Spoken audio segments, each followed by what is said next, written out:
Hello बच्चों। तो हमें प्रश्नावली 3.3 पढ़ रहे हैं, कक्षा 10 की गणित।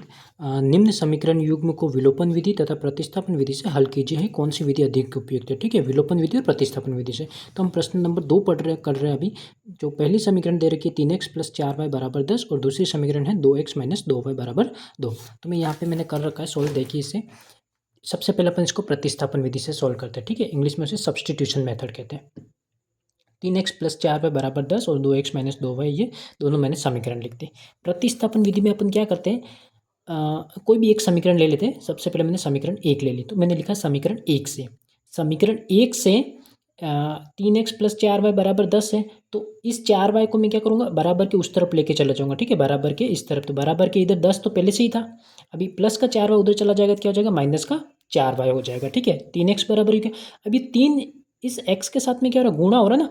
लेफ्ट पार्ट में इधर गुणा हो रहा है, तो राइट पार्ट में ये जो पूरा बहुपद है उसके बटे में चला जाएगा। ठीक है, तो मैंने x बराबर क्या लिख दिया, ये पूरा और उसके पूरे के पूरे बटे में। ठीक है, 10 के लिए पूरे के बटे में 3 आ गया। ठीक है, ये x का मान आ गया। मैंने लिखा x का मान समीकरण 2 में रखने पर, ये जो समीकरण 2 है इसमें अपन रखेंगे। ठीक है, यहाँ से निकला x का मान और समीकरण 2 में रख रहे अपन। ठीक है, अगर 2 से निकलते तो पहले में रखते।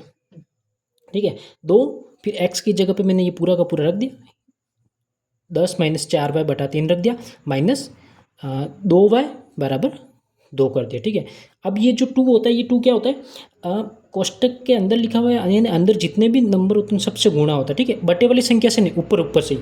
तो 2 × 10 करेंगे तो 20 हो जाएगा और 2 × 4 करेंगे तो 8 हो जाएगा। ठीक है, माइनस ये माइनस आएगा और नीचे बटे में 3 चल नहीं रहता, माइनस का 2y। ठीक है, फिर बराबर क्या करें, 2 कर दिया। अब जब ये नीचे 3 होता है ना, इस 3 को मेरे को हटाना है, तो कैसे हटाऊंगा, इस 3 से गुणा कर लो।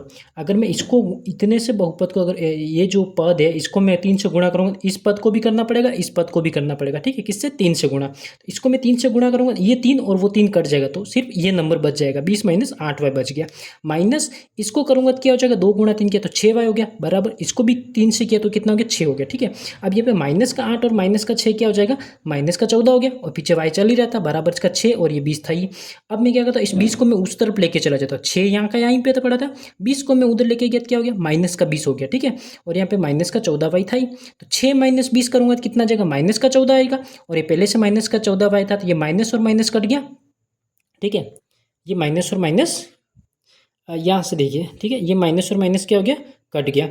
तो y बराबर क्या हो जाएगा, 14/14 है, तो कितना हो गया, 1 हो गया। ठीक है, अब फिर क्या करूँगा मैं, y का मान समीकरण 1 में रखने पर, यहाँ से y का मान आ गया मेरे वापस से, जो समीकरण 1 है अपनी, समीकरण 1 कहाँ होगी, ये ऊपर वाले। ठीक है, इसमें रखेंगे अपन।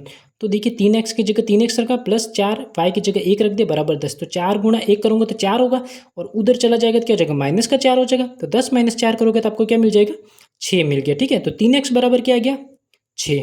तो x बराबर क्या हो जाएगा, 6/3 करेंगे अपन, तो कितना हो जाएगा, 2 आ गया। ठीक है, ये आ गया।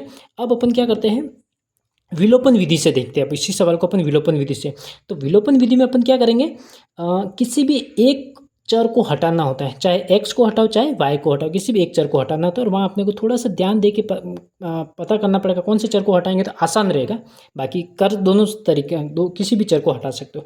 यहाँ मैं क्या कर रहा हूँ, देखो y चर को हटाना, y क्यों कर रहा हूँ, क्योंकि इसको अगर मैं 2 से गुणा करूँगा तो ये भी 4 हो जाएगा। और विलोपन विधि में मेन काम क्या होता है, जो भी चर को आप हटा रहे हो, अगर y को चर को हटा रहे हो तो y के कोफिशिएंट दोनों बराबर होने चाहिए। यहाँ पे भी 4 बनाना पड़ेगा अपने को, यहाँ 4 है तो क्या करूँगा, इसको 2 से गुणा कर दूंगा, यहाँ 4 बन जाएगा, है ना। अगर मेरे को x को हटाना होता है तो क्या करना होता है, मेरे को इसको भी गुणा करना पड़ता है, इसको भी गुणा करना है। इसको मैं 2 से गुणा करता तो 6 बनता, और इसको मैं 3 से गुणा करता तो 6 बनता, है ना। तो इसलिए आसान क्या होगा अपने को, y चर को हटाना आसान हो जाएगा। ठीक है, समीकरण 2 को मैं क्या कर रहा हूँ, ये वाले समीकरण 2 है, इसको मैं क्या कर रहा हूँ, 2 से गुणा कर रहा हूँ। 2 से गुणा करूँगा तो क्या हो जाएगा, 2x - 2y, तो कितना हो जाएगा, 4x हो जाएगा। 4x माइनस इसको भी 2 से करूँगा तो 4y हो गया, इसको भी 2 से करूँगा तो 4 हो गया। ठीक है, ये मेरी समीकरण 2 थी। समीकरण पहली मैंने वापस उतार देता हूँ, 3x + 4y = 10। अब देखना, ध्यान देना, ये y का प्लस का 4 है और ये माइनस का 4 है, ऐसे अपोजिट साइन बनने चाहिए। ठीक है, नहीं बन रहे तो अपने को करने पड़ते हैं। ठीक है, पूरी समीकरण को माइनस से मल्टीप्लाई करके, लेकिन तो ऑलरेडी बन रहे हैं तो ये और ये कट जाएगा। अब ये क्या है, प्लस का 4 है, आगे कोई साइन नहीं होता तो प्लस होता है, तो प्लस का 4 और प्लस का 3 कितना हो जाएगा, 7x हो जाएगा। और इधर प्लस का 4 है, कोई नंबर नहीं है तो कोई साइन नहीं है तो प्लस है, तो प्लस का 4 और प्लस का 10 कितना हो गया, प्लस का 14। तो x बराबर क्या हो जाएगा, 14/7। तो बराबर क्या लिख दिया मैंने, 2, है ना। तो एक्स की मान आ गया 2। अब एक्स का मान अपन क्या करेंगे, समीकरण 1 में रख देंगे, ठीक है। यहाँ पे अपन रख रहे हैं तो क्या हो जाएगा, 3 एक्स की जगह पे 2 रख दिया प्लस 4y बराबर 10 कर दिया मैंने। 3 गुणा 2 किया तो 6 प्लस 4y बराबर 10। तो 4y बराबर क्या हो जाएगा 10 माइनस 6 करेंगे तो 4y बराबर क्या हो जाएगा 10 माइनस 6 किया तो 4 और y बराबर क्या हो जाएगा 4/4 करेंगे तो कितना आ जाएगा 1। तो y का मान आ गया 1 और x का मान आ गया 2। अब देखो इन दोनों में कौन सी विधि ज़्यादा उपयुक्त लगी, ईजी लगी। तो अब देखो कि एलिमिनेशन मेथड। देखिए यहाँ पे जो पूरा अपन इतना बड़ा लिखते हुए है ना कोष्ठक करके फिर इसको पूरा गुणा करना और ये सब करना, ये सब अपने को कुछ नहीं है। यहाँ पे सिर्फ एक नंबर अपने को सोचना है और गुणा करना ही है। तो यहाँ से सबसे पहले जो वेरिएबल उसका मान इजीली अपने को मिल गया है ना। दूसरी स्टेप तो सेम ही है। तो अधिक उपयुक्त विधि कौन सी होगी अपने, अधिक उपयुक्त विधि कौन सी होगी अपने यहाँ पे, विलोपन विधि होगी, ठीक है। ओके बच्चों, थैंक यू।